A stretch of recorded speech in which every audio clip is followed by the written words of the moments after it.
So welcome back to the Back 40 Firewood channel. I'm all loosened up and I'm ready to go. So a while ago, maybe a month or so, maybe longer, not quite sure, but I got a big, giant mega pallet from my neighbor. And my idea with it was to build for this winter, a shed to put the splitter in, and then also for future use, a potential wood shed if I don't keep the splitter in there. Well, guess what, ladies and gentlemen? The mega pallet. Oh yes, we have a structure. And there it is. There is what my cousin Slick Willy and I were able to get done yesterday. Slick Willy actually did most of the work, so that is what Slick Willy was able to get done yesterday. And I'm going to take you back now and show you how all of this kind of came together, and then I'll talk about it in a little bit.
All right, so there you go. There is the structure.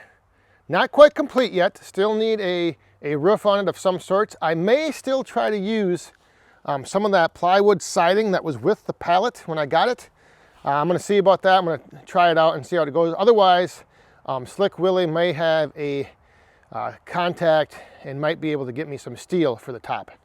So all of the lumber that we ended up using was from the 3 trees that we milled down at my uncle's sawmill. So we did, I had one red pine that we made the posts out of, and then all the white pine provided the 2x8 right there, 4 2x8s, and then also the 2x6s and the 2x4s on top of it. The first time that I brought back some of the logs that I milled down at my uncle's, I stored them and I put them under a tarp.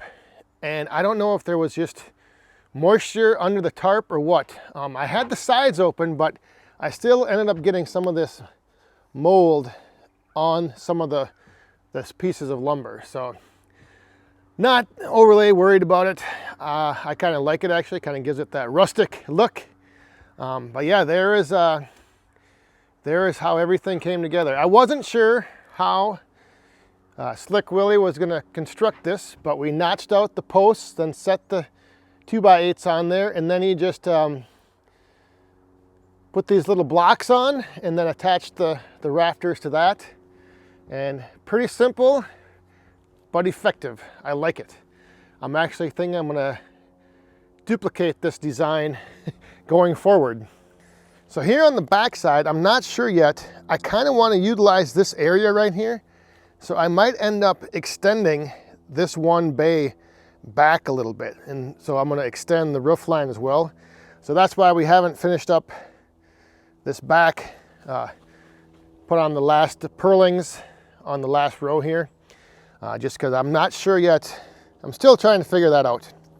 So my idea for this winter is I have a couple ramps. I'm gonna get the splitter up here and then just park it right here. And if I don't have the steel, I might, like I said, I might try using some of those bigger side panels that were made out of plywood, put them up on the top.